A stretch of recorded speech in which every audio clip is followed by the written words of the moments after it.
Welcome to a Miss Marple Mystery, where beneath the calm surface of an English village, deadly secrets wait to be uncovered. A cursed bride, a drowned secret, and a letter that should never have been sent. Can Miss Marple unravel the truth before the lake claims another soul in this chilling mystery? I'm so glad you're here with me. Tell me, where are you listening from today? How are you feeling? What's going on in your world right now? I'd love to know. On a mild spring morning in Mary Mead, the hedgerows were blooming with hawthorn, and the postman's whistle trilled cheerfully as he cycled past the thatched cottages. The village, always a place of rhythm and routine, was in one of its most peaceful moods. Children off to school with jam-smeared faces, Mrs. Price Ridley hurrying to the grocer with her usual air of moral disapproval, and Colonel Bantry grumbling about the young folk and their gramophones. Life, to all appearances, was perfectly ordinary, at least until the letter arrived. It was Miss Marple who received it, neatly written, cream-colored envelope, sealed with an old-fashioned wax crest depicting a weeping bride. The handwriting was delicate, faintly trembling, as though penned by a woman afraid of what she was committing to paper. Miss Marple, who had seen every variety of human distress from her armchair at the window, immediately recognized the tone of desperation even before she opened it. The letter read, "My dear Miss Marple, you do not know me, but I know of your kindness and your uncommon wisdom in matters others cannot explain. I beg you to come to Heatherbell Hall near Little Denay. Something dreadful is to happen. I cannot say more, but the curse is awakening again. Yours, Eleanor Whitcomb." Nay, Harwood. The phrase, "the curse is awakening again," might have made most women laugh, or at least raise an amused brow. But Miss Marple was not most women. She had long ago learned that behind every superstition lay a human motive, fear, guilt, or greed, and it was usually that hidden motive which turned deadly. She placed the letter on her lap, thoughtful fingers resting lightly on its edge. Heatherbell Hall. She remembered it faintly from gossip years ago. An old manor on the moors, belonging to the Harwood family, who had endured one tragedy after another. A bride drowned in the lake on her wedding day, another fled the altar, a third, Eleanor's aunt, if memory served, had vanished altogether. The locals whispered of a curse upon the Harwood brides. Miss Marple poured herself a cup of tea, stirred it once, and smiled softly. "A curse indeed," she murmured. "Or perhaps a pattern." Within an hour, she had packed her carpet bag and left a note for her housekeeper, explaining she would be gone for a few days' visit to an old acquaintance. By the next morning, she was seated in the corner of a train carriage bound for Little Denay, quietly knitting and observing her fellow passengers with the faintest glimmer of curiosity in her blue eyes. Across from her sat a young couple, the woman pale and fretful, clutching her husband's arm. The man stiff and watchful, as though guarding a secret. Miss Marple's needles clicked softly. Newlyweds, she thought, but not happily so. The woman's ring was too loose. She twisted it nervously as if it didn't belong. The man's shoes were polished to perfection, but his cuffs were frayed. Pretense, she thought gently, always frays at the edges. When the train stopped at Little Denay, a chauffeur waited on the platform, holding a placard. Miss Jane Marple. He was a solemn young man named George, pale and uncomfortable in his livery. "Beg pardon, ma'am," he said, helping her into the motor car, "but I was told to fetch you quick as may be. Mrs. Whitcomb's not herself. Keeps saying someone's watching her from the lake." The drive to Heatherbell Hall took them through lonely countryside, where mist clung to the heather and the trees grew close and crooked, as if listening. The house itself was vast and melancholy, ivy crawling over grey stone, tall windows half shuttered against the light. The kind of place, Miss Marple thought, that remembered everything. Eleanor Whitcomb was waiting in the drawing-room, a woman of 30, fragilely beautiful, with eyes too large and dark for comfort. She rose quickly as Miss Marple entered, hands trembling. "Oh, Miss Marple, you came." I was afraid, terribly afraid, you would think me mad." "My dear," said Miss Marple kindly, "one learns that madness is often just fear with no one to confide in." Eleanor tried to smile, but tears filled her eyes. "It began again last week, the sound of weeping in the bridal room. My husband says it's nonsense, but yesterday morning I found a veil laid out on my bed. My aunt's veil. She drowned wearing it 30 years ago." Miss Marple's expression did not change, though her mind had already begun to weave its threads. "And your husband?" she asked softly. Eleanor hesitated. He does not like to speak of the past. He came into the family through business he owns, the land adjoining ours. He married me last autumn." There was a pause. The grandfather clock struck 3, the chime echoing through the hollow corridors. Somewhere upstairs, a door creaked, though no one had passed. Miss Marple looked at Eleanor gently.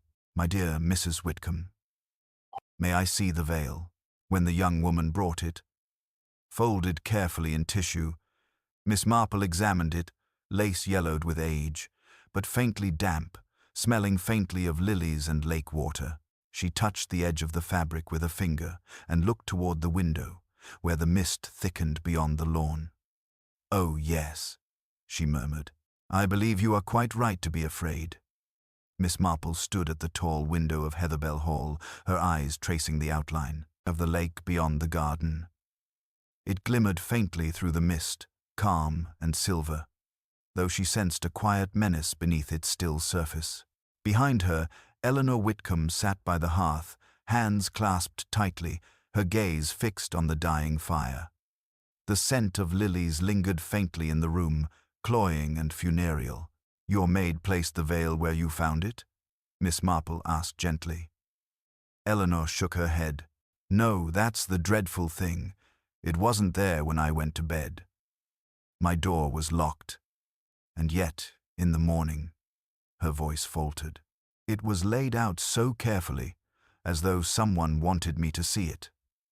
Miss Marple nodded thoughtfully, her knitting needles resting idle in her lap. She had seen many forms of cruelty masked as superstition, and she sensed in this one a human hand. "Fear," she murmured softly, "is the easiest tool in wicked hands." There was a discreet knock at the door. A woman entered, severe, middle-aged, with the air of one who had managed households and tempers for decades. "Mrs. Larkin, the housekeeper," Eleanor introduced. "She's been with the family since my aunt's time." Mrs. Larkin curtsied slightly, her eyes shrewd and appraising. "We've all been uneasy, miss. Strange noises at night, footsteps where no one should be. And the dogs barking at nothing, same as when the first Miss Harwood drowned, if you'll forgive my saying so." Miss Marple gave a small, polite smile. "Dogs are very good judges of character," she said mildly. "They seldom bark at nothing." The housekeeper hesitated, glancing toward Eleanor. "There's some that say the curse comes when there's discord in the family. Quarrels stir it up." "Begging your pardon, ma'am." Eleanor's face stiffened. "You mean between my husband and me?" "Mrs." Larkin colored. "Only that the hall's seen little peace of late." When she left, Miss Marple turned back to Eleanor, her tone kind but perceptive. "You mentioned your husband does not like to discuss the past. Might it be that the past troubles him more than he admits?" Eleanor rose abruptly. "He says the family's tragedies are nonsense, but I know he's hiding something. I've caught him burning old letters in the study. When I asked him about it, he said they were business papers." She paused, her breath trembling. "Yet last night I heard him whispering by the lake." Miss Marple said nothing, only reached for her handbag and retrieved a small notebook. Her pencil moved lightly, as if doodling. "I wonder, my dear, if you might show me the bridal room. I should like to see where this began." They climbed the staircase, the boards creaking beneath their feet. The corridor smelled faintly of lavender and dust, and portraits of long-dead brides lined the walls, each painted face solemn, eyes watching. The bridal room lay at the end, flooded with pale light from the window that overlooked the lake. A dressing table stood by the mirror, where the veil had been laid. Miss Marple moved slowly about the room, touching nothing yet observing everything, the faint outline of footprints on the carpet, the open latch of the window, and a smear of lake mud on the sill. She bent slightly, her keen eyes narrowing. "Curious," she said softly. "Whoever left that veil wished to come unseen, but not unheard." Eleanor looked puzzled. "What do you mean?" Miss Marple straightened, her voice calm but certain. "Your door may have been locked, my dear, but your window was not." As thunder rumbled distantly over the moors, Miss Marple glanced once more toward the lake. "I think," she murmured, "that before we speak of curses, we must first speak of someone very much alive." The wind off the moor had grown sharper by evening, whispering through the cracks of Heatherbell Hall like an old secret. Miss Marple sat with her knitting before the fire in the drawing-room, her needles clicking rhythmically, the pattern forming as naturally as her thoughts. Eleanor had retired early. Her nerves frayed, leaving Miss Marple alone with her quiet reflections and the faint echo of footsteps in the hall above footsteps that stopped whenever one listened too closely. A moment later, the door opened and Mr. Whitcomb entered. He was tall, with a kind of controlled charm that concealed rather than revealed. His expression softened politely when he saw her. "Miss Marple, my wife tells me you've been very kind to her. I do hope she hasn't troubled you with these notions." Miss Marple looked up, eyes bright behind her spectacles. "Notions can be quite telling, Mr. Whitcomb. They often begin where facts are too unpleasant to admit." He gave a short laugh, though his fingers drummed the mantel. "You'll forgive me, but there's been enough foolishness about this so-called curse. My wife's family indulged such fancies for generations. I hope to bring reason back to this house. Instead, I find myself surrounded by superstition." "Superstition," Miss Marple said gently, "is very often a convenient disguise for guilt or fear." For a fraction of a second, his composure faltered. Then he smiled again, too smoothly. "You've a sharp mind for such gentle manners. But truly, Miss Marple, there's nothing here but an old house full of women's imaginations and servants' gossip. The veil, the weeping nonsense, all of it." Miss Marple merely inclined her head. "Then you won't mind if I speak to your staff? One never knows what servants observe in silence." "Do as you like," he said, though his tone tightened. "I've nothing to hide." The next morning dawned grey and heavy with mist. Miss Marple rose early, walking through the gardens under the guise of taking the air. The lawn sloped down toward the lake, which lay still and glassy, its surface disturbed only by a single rowboat moored to the jetty. As she drew closer, she saw footprints in the damp soil, large, male, and another, smaller pair overlaying them, leading toward the water's edge before abruptly turning back. She bent to examine the ground. The smaller prints were recent, the mud not yet dry. The larger ones, however, were faintly older. She followed them to the boathouse, its door hanging slightly ajar. Inside, the scent of oil and riverweed was thick. A torn scrap of lace lay caught on a nail near the entrance. She pocketed it thoughtfully and stepped out again, eyes lifted toward the hall. In an upstairs window, she saw a flicker of movement, a curtain drawn hastily back. Someone had been watching her. Back inside, she found Mrs. Larkin polishing the silver in the morning room. "You've lived here many years," Miss Marple began conversationally. "Tell me, Mrs. Larkin, was Mrs. Whitcomb's aunt a happy bride?" The woman's cloth froze mid-swipe. She was radiant, miss until the night before her wedding. Then she changed. Pale as milk, eyes red from crying. They said she'd had a quarrel with her fiancé, and he left the country within a week of her death. "Drowned," they said, but no one ever saw the body. Miss Marple nodded slowly. "A pattern, then? Brides who weep before vows, grooms who vanish after." The housekeeper's eyes widened. "You think?" Miss Marple smiled faintly. "I think, my dear Mrs. Larkin, that curses rarely kill. People do. That evening, as the lamps were lit and rain began to fall softly against the windows, Miss Marple sat in her room, the scrap of lace spread before her on the writing desk. It matched the bridal veil exactly. She folded it neatly into her notebook and closed it. Downstairs, a door slammed. Voices rose, Eleanor's, sharp with fear, and her husband's, low and furious. Miss Marple listened, then resumed her knitting. "Yes," she murmured to herself. "It's always just before the storm breaks that the truth begins to show." The quarrel below stairs had died into uneasy silence, but the echoes of it lingered in the corridors. Miss Marple waited a full 10 minutes before she rose, folded her knitting, and stepped quietly into the hall. The lamps were low, the air heavy with rain, and the faint smell of damp stone. Somewhere a clock ticked solemnly, marking the kind of time that slows when tension thickens. She found Eleanor in the library, standing near the window with her face turned away. The lamplight revealed the shimmer of tears. "He said I was imagining things," she whispered, when she heard Miss Marple's soft footstep. "He said I've brought this curse upon us by talking of it." Miss Marple approached gently. "It is seldom the talk that brings trouble, my dear. It is what people mean to hide."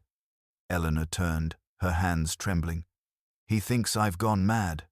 But I know what I saw, Miss Marple. A light moving across the lake last night, someone in a boat.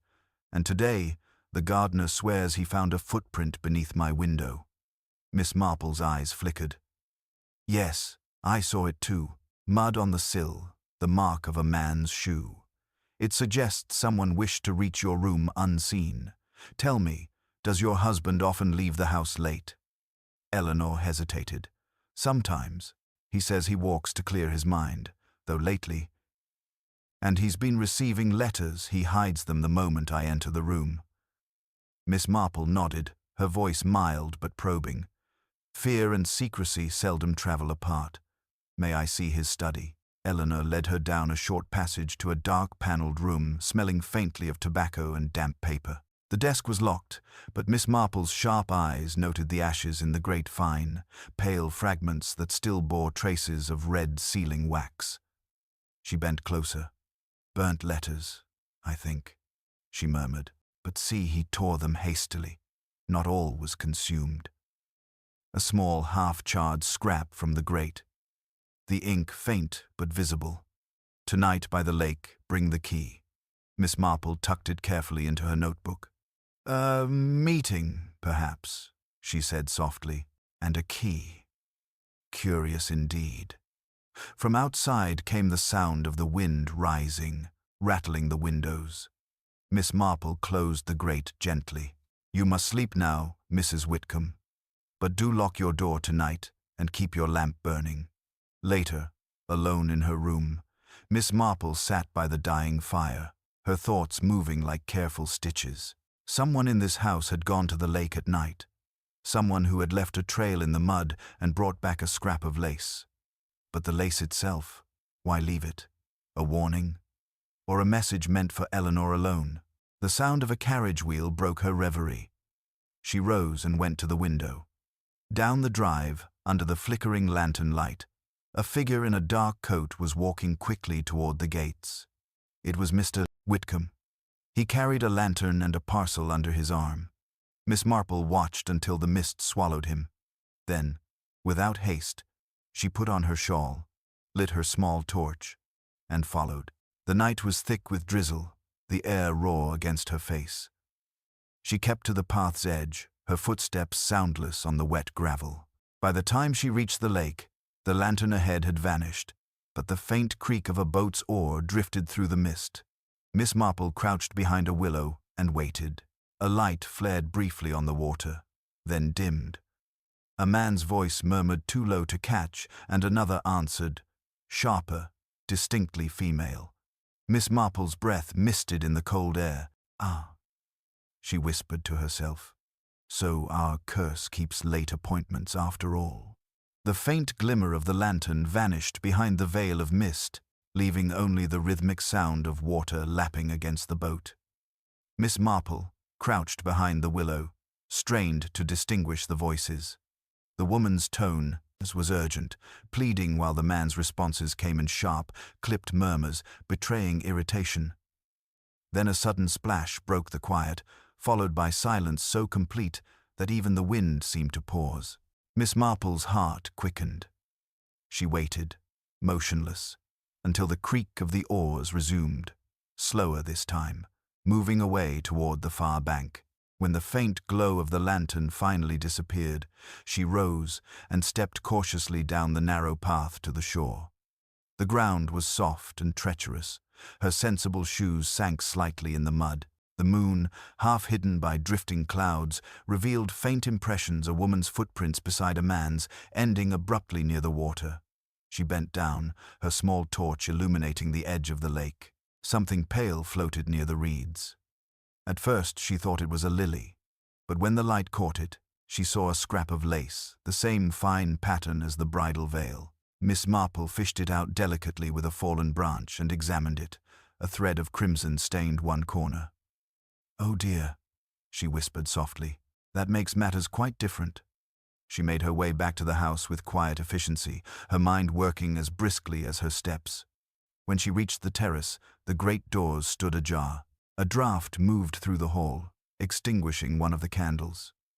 Inside, the house was silent, except for the faint ticking of the long case clock. A figure appeared at the top of the staircase. It was Eleanor, wrapped in a dressing gown, eyes wide with fear. "Miss Marple, thank heaven you've come back. I woke and he wasn't in his room. I thought I heard something by the lake." Miss Marple looked up at her gravely. "Yes, my dear, I believe you did. But tell me, who else might have reason to meet your husband tonight?" Eleanor hesitated. There's a woman. Mrs. Vale, the companion who looked after my aunt years ago. She lives in the village now. My husband spoke with her 2 days ago, though he swore it was only about the estate." Miss Marple's eyes sharpened. "Mrs. Vale, indeed. And did your aunt trust her?" Eleanor frowned faintly. "I'm not sure. I was a child then. But I remember whispers that Mrs. Vale knew more about the drowning than she ever told." "Then," said Miss Marple quietly, "it would seem old sins are drifting to the surface." Before Eleanor could reply, the sound of the front door opening startled them both. Mr. Whitcomb entered, his coat wet with rain, his face pale but composed. "What are you doing up at this hour?" She stared at him. "Where have you been?" "Inspecting the stables." One of the grooms reported a broken latch. He paused when he noticed Miss Marple's calm, steady gaze. "You're out late as well, Miss Marple. Taking the air, perhaps?" "In a manner of speaking," she said mildly. "It was quite refreshing by the lake, though I'm afraid someone else found it less so." He stiffened. "What do you mean?" Miss Marple regarded him kindly. "I mean, Mr. Whitcomb, that a meeting took place there tonight, one that ended in distress. I think it best we send for the constable in the morning." He tried to laugh it off, but there was a flicker of unease in his eyes. "Surely you're not suggesting—" "I suggest nothing yet," she interrupted gently. "But if Mrs. Vale has not returned home by dawn, I fear this house will have one more bride's ghost to account for." As he turned sharply away, Miss Marple glanced once more toward the window. Beyond the mist, the lake lay silent again, but it seemed to her that its calm was the kind that follows after violence, not peace. The dawn came slowly to Heatherbell Hall, the mist still thick upon the lake as if reluctant to lift its veil. The household was restless. Whispers passed from servant to servant, and Mrs. Larkin looked pale as she brought in the conned breakfast tray.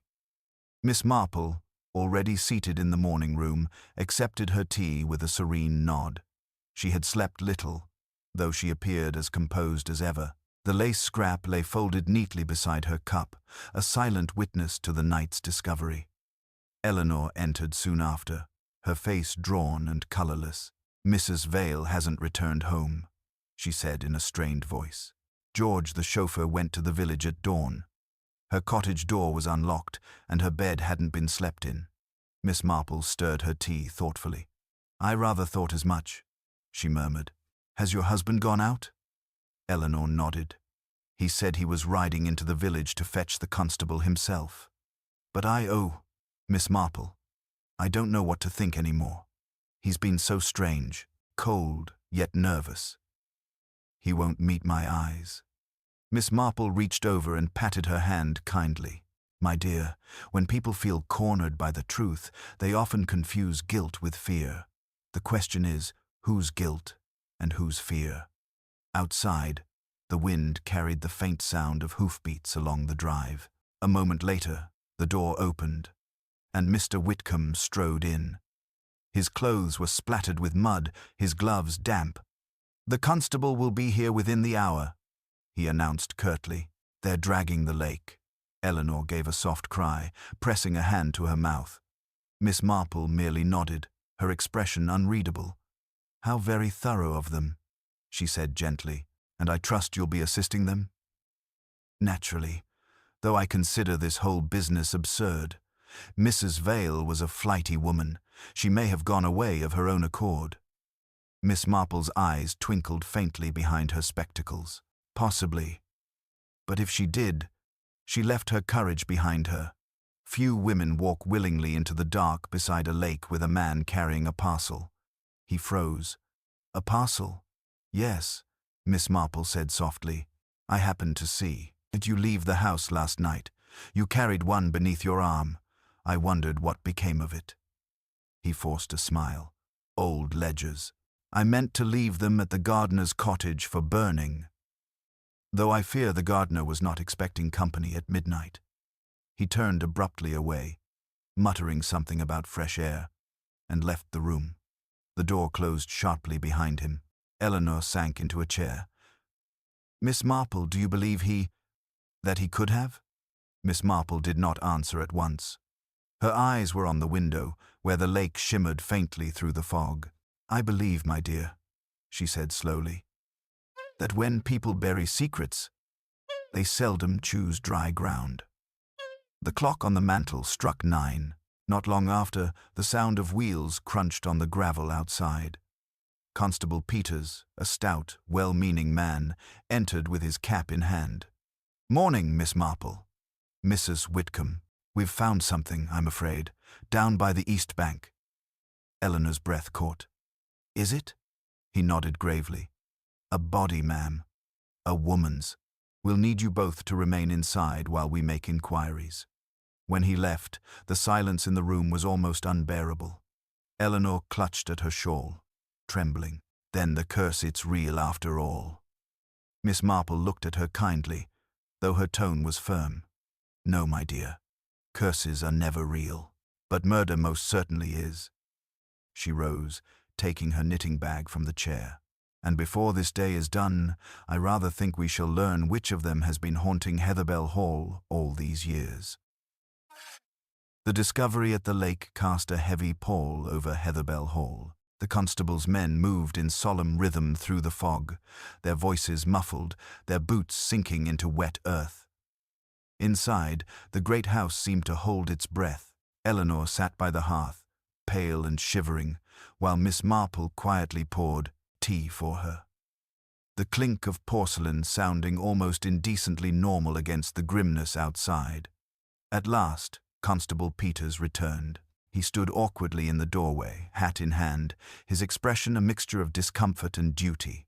"It's her, Mrs. Whitcomb, Mrs. Vale. She was found caught among the reeds, God rest her soul." Eleanor gasped, pressing a hand to her throat. How did she die?" The constable hesitated. "There's a bruise on her temple. Looks as though she fell or was struck before she went into the water. We'll know more after the doctor's seen her." Miss Marple looked up from her knitting, her tone mild but steady. "And where was she found?" "Exactly. By the east bank, not far from the old boathouse," Peters replied.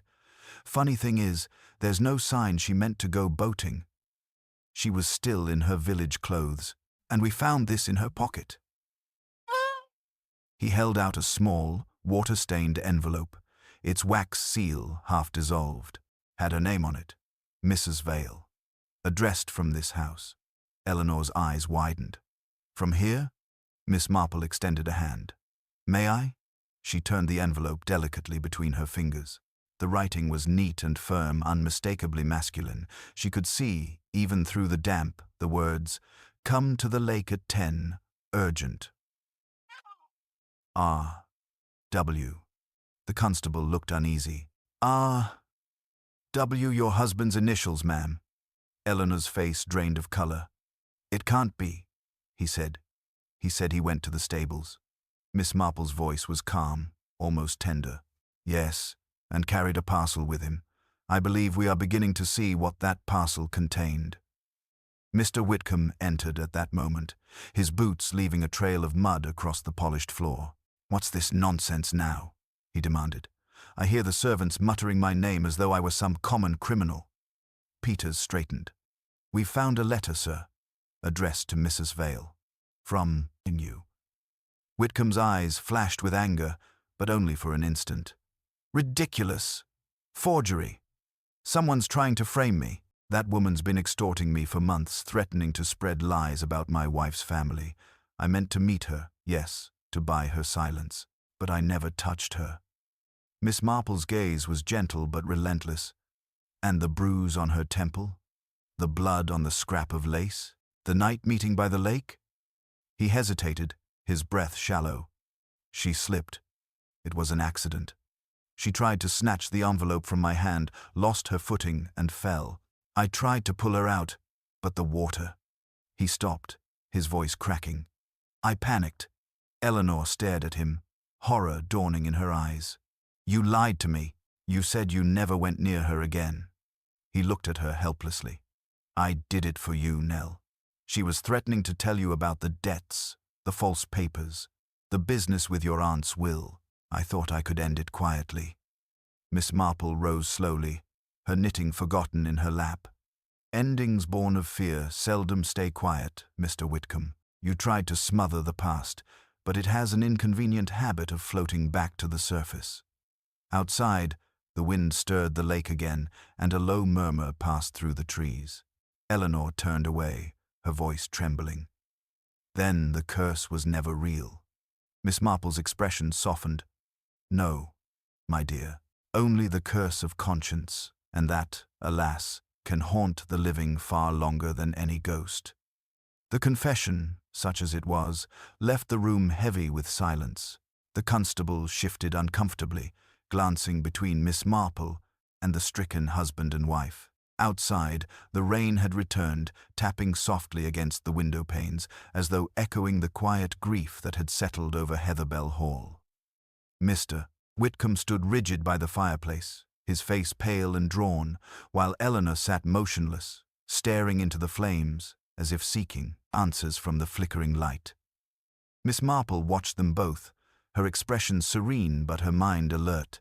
She had seen guilt take many forms, tears, anger, denial, but beneath them all, there was always the unmistakable rhythm of truth slowly surfacing. Constable, she said softly, breaking the stillness.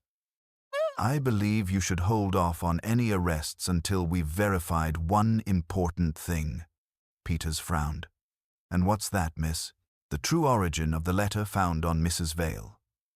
Mr. Whitcomb's story, if we take it at face value, still leaves us with a problem. Mrs.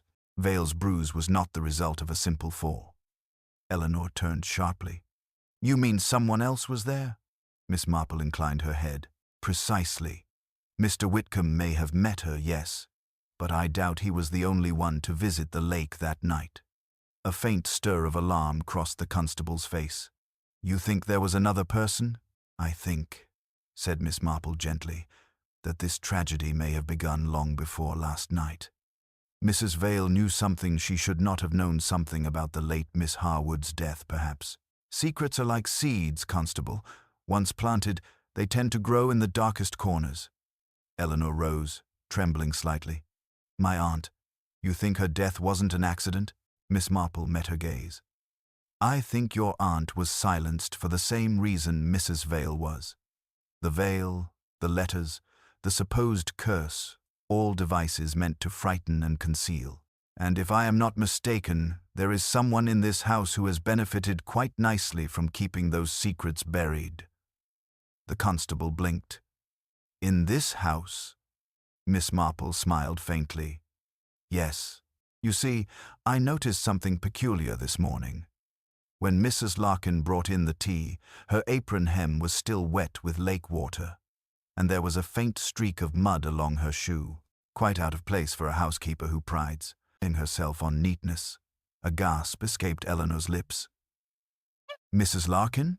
But she's been with our family forever. She adored my aunt. Miss Marple's tone remained calm, almost apologetic. So she would have others believe. Yet devotion can curdle into resentment, my dear, when one devotes a lifetime of service only to see their mistress plan to leave her fortune elsewhere. Bitterness follows swiftly. The constable turned toward the door, his face grim. Where is she now? In the linen room, said Miss Marple. I passed her there not 10 minutes ago. Scrubbing furiously. Guilt often compels people to clean what cannot truly be washed away. Moments later, Peters returned with Mrs. Larkin in tow. Her face was pale, her apron twisted in nervous hands. I've done nothing wrong, she blurted. I only went to fetch the veil from the attic. Mrs. Whitcomb was frightened. Poor dear, I meant no harm. Miss Marple's voice was soft, but the steel beneath it showed. And yet you met Mrs. Vale at the lake. You quarreled with her when she demanded money to keep her silence about what really happened 30 years ago, how Miss Harwood never slipped, but was pushed. Mrs. Larkin's eyes filled with tears. She was going to ruin us all. She said she'd tell the truth, that it was me who held the veil. The constable stepped forward, but Miss Marple merely sighed. Ah, so the curse was born that night after all, but not from superstition, from the desperate act of a frightened woman. The housekeeper's sobs filled the silence. Outside, the wind began to ease, and for the first time in years, the mist over the lake began to lift. Mrs. Larkin's confession hung in the air like a tolling bell, heavy and irrevocable. The constable stood frozen, one hand on his notebook, the other hovering as though unsure whether to comfort or condemn. Eleanor sank slowly into a chair, her face pale and stricken, the enormity of what she'd heard sinking through her like cold water. Miss Marple, however, remained composed, her eyes fixed gently upon the trembling woman before her. Mrs. Larkin, she said softly, you have carried a dreadful burden for 30 years. It is never easy to keep silence when one's conscience scratches at the heart. Tell us the truth, as you remember it. The housekeeper's fingers twisted the edge of her apron. It was an accident at first, she whispered. Your aunt, Miss Harwood, she was going to call off the wedding. Said she'd found out something about her fiancé, Mr. Vale. There was shouting, awful shouting down by the lake that night. I followed, meaning to stop her, to beg her not to throw everything away. But when I reached them, he was already gone. She was crying, shaking, saying she'd expose him. I tried to calm her, to take her back to the house. She stumbled, caught her foot, and fell into the water. Her voice faltered, and tears glistened on her lined cheeks. I could have saved her. I swear I could have. But then I saw something, his walking stick floating near the reeds. I knew what it would mean for him. The Harwoods were respected folk, and she was going to disgrace them all.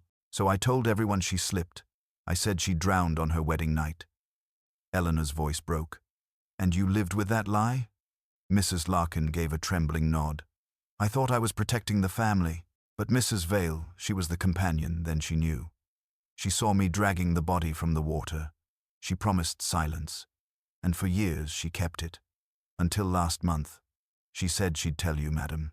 Said the curse should be lifted before it claimed another bride.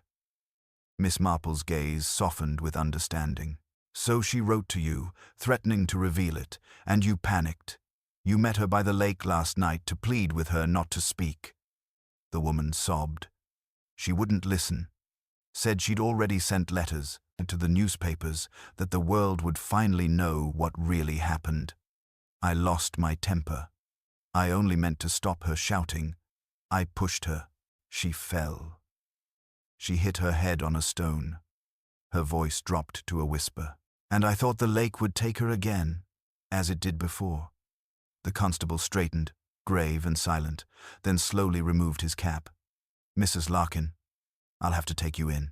You understand that? She nodded weakly, as though relieved at last. Yes, sir. It's more mercy than I deserve. When they led her out, Eleanor remained seated, staring into the dying fire. So all these years, the curse. It was only guilt? Miss Marple folded her hands neatly in her lap. Guilt, fear, and silence. Those are the truest ghosts, my dear. They linger far longer than any spirit ever could. The rain had ceased entirely now, and sunlight filtered faintly through the windows. Eleanor rose and crossed to the window, gazing toward the lake, where constables still moved about, their reflections rippling on the surface. I'll sell the hall, she said quietly. Let the past rest beneath its own weight. Miss Marple smiled faintly. A wise decision. Some homes remember too much. She took her shawl from the chair and adjusted it around her shoulders.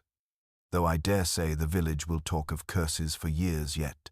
People do like their mysteries tidy, even when life refuses to be. Eleanor turned to her, tears glistening but calmer now. How can I ever thank you? Miss Marple's eyes twinkled gently. By living, my dear, and by remembering that evil rarely comes from curses or fate, it comes from people, and people, fortunately, can be understood. Outside, the mist had finally lifted from Heatherbell Lake, revealing its surface calm and clear for the first time in decades. Miss Marple watched it a moment longer before stepping out into the sunlight, her figure small but steady against the vast, quiet world that was once again at peace. The following morning dawned bright and unusually still, as though nature itself had paused to breathe after the storm. The lake lay smooth as polished glass, and for the first time since Miss Marple's arrival, sunlight reached the farthest corners of Heatherbell Hall. Yet inside the great house, the atmosphere remained subdued, hushed voices, slow footsteps, and the faint rustle of packing. The curse had been laid bare, its shadow replaced by the ache of truth. Miss Marple stood by the window in the morning room, gazing toward the lake. The constable's cart had come and gone, carrying Mrs. Larkin to face her reckoning in the village. It was a sad business, though Miss Marple, in her quiet wisdom, knew that even guilt long buried had a way of seeking the light. Still, her thoughts lingered uneasily. Something in the matter did not sit quite as comfortably as it should have. Eleanor entered, dressed in plain grey, her eyes red but calm. They've taken Mrs. Larkin away, she said softly. She asked me to forgive her before she left. I said I would. Miss Marple turned, her voice gentle. That was kindly done. Forgiveness, my dear, is often the only decent thing left to give when punishment has done its part. But tell me, have you seen your husband this morning? Eleanor frowned faintly. He went out before breakfast. Said he needed to clear his head. He hasn't returned yet. Miss Marple nodded thoughtfully. I rather thought he might take a walk by the lake. He has a habit of revisiting his mistakes, you know. People do, when they fear others might still uncover what they've missed. Eleanor looked alarmed. You mean there's still more? Miss Marple smiled faintly, though her tone carried a quiet edge. Oh yes. Mrs. Larkin's confession explained the past but not the present. You see, my dear, Mrs. Vale's death last night wasn't the act of a woman panicking. Her blow was struck, and from behind. I saw the mark myself when they brought her in. Eleanor gasped. Then Mrs. Larkin, she didn't... No, Miss Marple said softly. She believed she did, but someone else was there. Someone who watched her meeting with Mrs. Vale and saw a convenient chance to end a more dangerous thread. A cold understanding passed through Eleanor's expression. My husband, she whispered. Miss Marple inclined her head slightly. He had motive enough. Mrs. Vale had promised to reveal more than one truth: your aunt's death, yes, but also his own deceit. Those business papers he claimed were old ledgers were, in fact, false property deeds your aunt never signed. Mrs. Vale discovered them years ago, and your husband has been paying for her silence ever since. Eleanor's hands trembled. He told me the debts were from the estate, he said. Men tell many things when they are desperate to seem respectable, Miss Marple said gently. He met Mrs. Vale at the lake after Mrs. Larkin fled. He struck her, likely in anger, and pushed her into the water to make it seem part of the same tragedy. But the lake, you see, is less forgiving than conscience. It returns what it is given. A sound from the terrace made them both turn. Mr. Whitcomb stood in the doorway, pale, his coat soaked with morning dew. He looked between them with the dull eyes of a man who had fought and lost his inner battle. You always did see too much, Miss Marple, he said hoarsely. I thought if the truth came out, I could still save her, save Eleanor, save everything. Miss Marple's voice was quiet, but unyielding. The truth, Mr. Whitcomb, saves only those who face it, not those who bury it under other people's graves. He gave a short, broken laugh, then reached into his pocket and placed something on the table, a small ring, dulled by years of wear. It belonged to her aunt. I kept it. Thought it might bring us luck. His hand trembled as he turned away. It never did. When the constable arrived later to take him, Eleanor stood by the window, motionless. Miss Marple laid a hand on her shoulder. You see, my dear, she said softly, it was never a curse that haunted Heatherbell Hall. Only human folly, and that, alas, needs no ghost at all. Outside, the lake shimmered under the clear morning light, its surface calm at last, keeping its secrets beneath the quiet ripples of eternity. Heatherbell Hall stood in a strange quiet that afternoon, a silence born not of peace but of exhaustion. The constable's cart had come once again, this time bearing away Mr. Whitcomb, whose shoulders sagged with the weight of the confession he had offered freely at dawn. The servants, their eyes wide and voices hushed, moved about the house like ghosts performing old rituals for the sake of routine, polishing silver that would no longer gleam, drawing curtains against a world that had seen too much of them. The rain had stopped at last, leaving the lawns bright with dew, and the air heavy with the scent of damp earth and sorrow. Miss Marple, seated in the morning room, watched the remnants of a fire fade to ash. She had asked for one more pot of tea, though she suspected it was more out of habit than need. On the table before her lay the ring Mr. Whitcomb had placed there, a small circle of gold, delicate and worn, its stone cracked but still glimmering faintly when the light caught it. She turned it between her fingers thoughtfully. So much of life, she reflected, was contained in small, breakable things like this. Rings, promises, reputations they endured only as long as one's conscience allowed them to. Eleanor entered quietly, her steps slow, the weight of all that had happened pressing visibly upon her. She looked older somehow, her face pale but resolute. They've gone, she said softly. The constable said the inquest will be held next week. He confessed everything before they left. Miss Marple nodded without surprise. He was always going to, my dear. A man like that cannot bear uncertainty. Once a lie begins to unravel, he would rather cut the whole cloth than mend it. Eleanor sat opposite her, folding her trembling hands in her lap. He said, he did it for me, for the family. I suppose that was true. In his way. Miss Marple gave a faint, sad smile. Perhaps, but people often mistake possession for devotion and fear for love. He wanted to preserve your life as he imagined it, not as it truly was. For a long moment, neither woman spoke. The grandfather clock ticked steadily, a patient rhythm marking the slow return of normality. Outside, a bird sang hesitantly, as if testing the air for danger. Then Eleanor spoke again, her voice low and reflective. Do you ever think evil can live in a place, not just in people, but in walls and stones and air? I keep thinking the hall feels tainted somehow. Miss Marple's eyes softened. Evil doesn't dwell in places, my dear, it lingers in memory. But memory can fade, given time and kindness. You mustn't let this house become a shrine to misery. People have a way of making ghosts real when they feed them with regret. Eleanor looked toward the window, where sunlight glimmered faintly on the lake. I don't think I can stay here. Every corner reminds me of something terrible. The bridal room, the staircase, the lake. Everything whispers what's been lost. Then don't, Miss Marple said simply. Sell it. Let new life take root.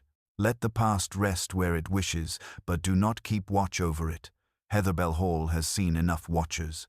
Eleanor's eyes filled with tears, though they did not fall. I shall. I think I will go abroad for a while. Somewhere quiet. Perhaps Italy. Somewhere with light. That would be very sensible, Miss Marple replied gently. Light does wonders for shadowed hearts. And perhaps, one day, when the world feels less heavy, you may even think of the hall without fear. One cannot heal by staring too long at the wound. A faint smile flickered through Eleanor's sorrow. You make everything sound so simple. Oh, not simple, Miss Marple corrected, her knitting bag resting on her knees once more. Only human. And human nature, you know, is quite consistent if you only look at it closely enough. We dress it up in superstition or tragedy. But underneath it's always the same, a bit of pride, a bit of fear, and often the smallest lie whispered to keep love from breaking. Eleanor rose and crossed to the mantel, where the photographs of long-gone relatives stood. One of them, her aunt in her bridal gown, caught her eye. She took it down and studied it closely. She looks so happy, she murmured. I suppose she never imagined how her story would end. None of us ever do, Miss Marple said softly. That's why we must be careful how we begin them. Later, as the afternoon faded into gold, the two women walked together down the path toward the lake. The air was cool, the water still, reflecting the clouds like an unbroken mirror. Where once the surface had seemed to hide secrets, now it only seemed to reflect peace. The constable's men had finished their work. The reeds were flattened where they had dragged their boats, but the place was quiet again. Eleanor paused by the jetty. It's strange, she said. For years I thought the lake cursed. I used to dream it whispered to me at night. Now it feels empty. Miss Marple smiled faintly. That's not emptiness, my dear. That's freedom, when the truth is known. Even water learns to rest. They lingered there a while, until the first hint of evening touched the horizon. A gentle breeze stirred the willows, carrying the scent of wet earth and new beginnings. At last, Miss Marple turned toward the path. I think it's time I took the afternoon train, she said kindly. Mary Mead will wonder what's become of me. Eleanor looked at her with quiet gratitude. I don't know what would have happened if you hadn't come. Oh, I imagine much the same, Miss Marple said with her gentle smile, only with rather less understanding. She adjusted her hat, her eyes glinting with a spark of mischief, and perhaps with a great deal more gossip. They shared a small laugh, fragile, but genuine. Then Miss Marple took one last look at the house, its ivy glinting softly in the sunlight, before walking away down the path toward the waiting carriage. Behind her, Heatherbell Hall stood silent, neither cursed nor haunted, now only remembered, and on the lake, the ripples from her passing seemed to fade into stillness, leaving the world, at long last, in peace. The afternoon train from Little Dene puffed steadily across the countryside, its rhythmic chugging blending with the whisper of wind and the rustle of fields turning gold under the setting sun. Miss Marple sat by the window, her knitting neatly folded in her lap, a faint smile touching her lips as she watched the villages pass by, each with its small church spire, its tea shops, its ordinary faces full of human contradictions. She had left Heatherbell Hall behind, yet its echoes lingered like the faint scent of lilies after a funeral fading, but never quite gone. She thought of Eleanor Whitcomb, standing by the lake, her face caught between grief and release. It would take time, of course. Time to forgive, to rebuild, to understand that the end of deception was also the beginning of freedom. Miss Marple had seen many such awakenings, though she never called them that. People simply learned, often too late, that truth, however dreadful, was the only soil in which peace could grow. She was just reaching for her bag of barley sweets when the sound of voices drew her attention. Two ladies in the opposite corner were deep in conversation, their tones hushed yet animated in that particular way of small gossip that pretends to be compassion. "Terrible business, wasn't it? That poor woman drowned," said one, her plump hands fluttering over her knitting. "And to think the housekeeper was behind it all." "Oh, I heard different," replied the other, a sharp-nosed woman with eyes too curious for comfort. "My cousin in Little Dene says the husband was taken off as well. Fraud and murder, can you imagine?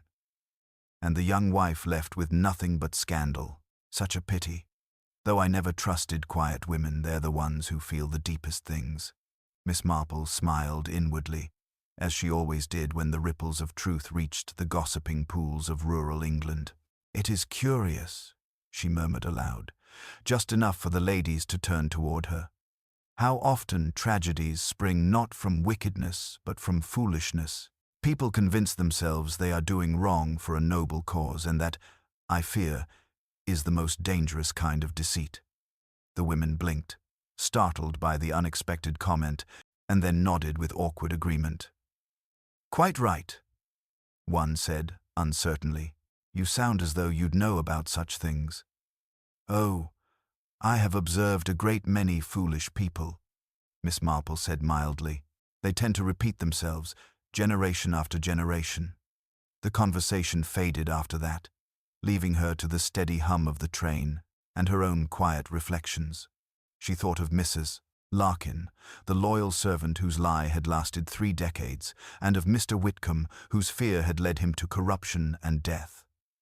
And then there was Mrs. Vale, the blackmailer turned victim, another thread in the pattern of weakness and pride that so often bound human lives together. In the end, it had not been a curse at all, but a chain of choices, each one selfish, each one small, until the sum of them became tragedy. The train stopped at Milchester, and Miss Marple descended with her small carpet bag, the porter tipping his cap respectfully. She took the afternoon bus to Mary Mead, the familiar hedgerows greeting her like old acquaintances.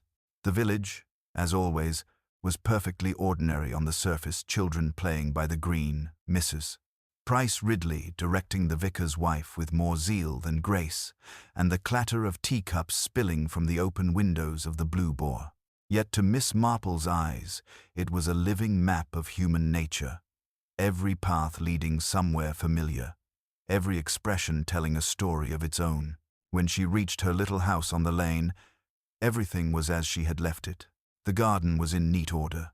The kettle waited obligingly on the stove, and a letter sat on the hall table forwarded from Little Dene. Judging by the handwriting, she opened it carefully, adjusting her spectacles. "My dear Miss Marple, I do not know how to thank you for all you have done. I have sold Heatherbell Hall to a firm that plans to turn it into a convalescent home for nurses. Such a comforting thought, don't you think? The lake has been drained partly, to make room for gardens. I feel that perhaps its ghosts will finally rest there.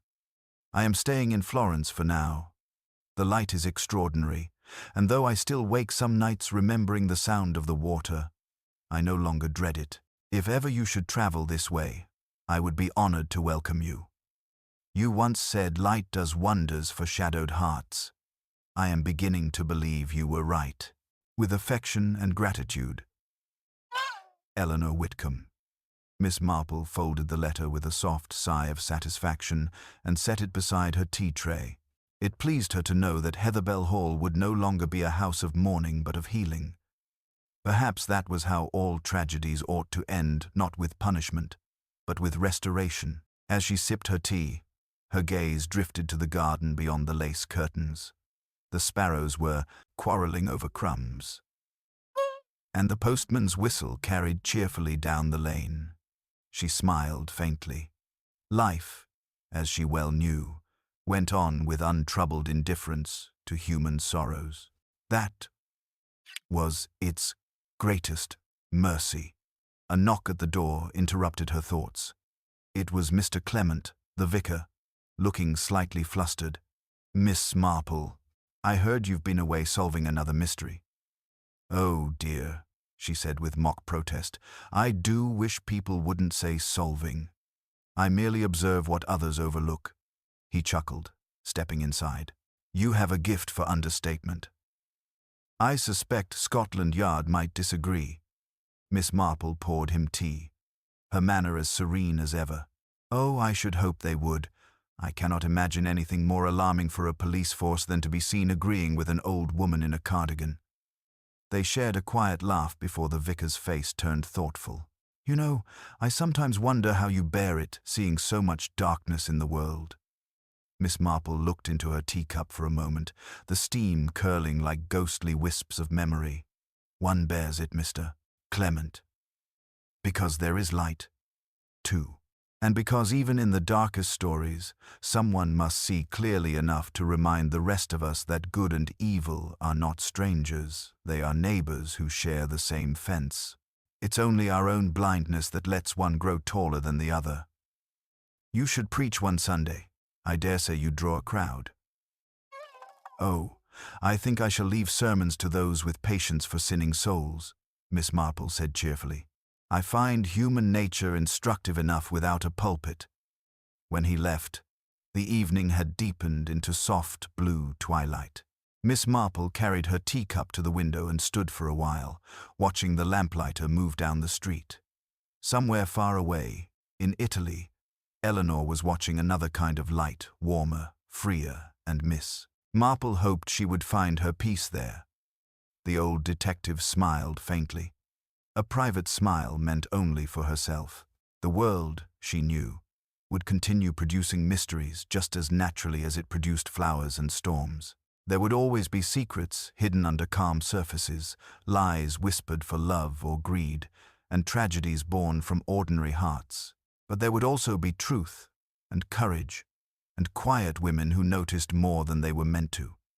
She closed the curtains at last, her house settling into comfortable silence.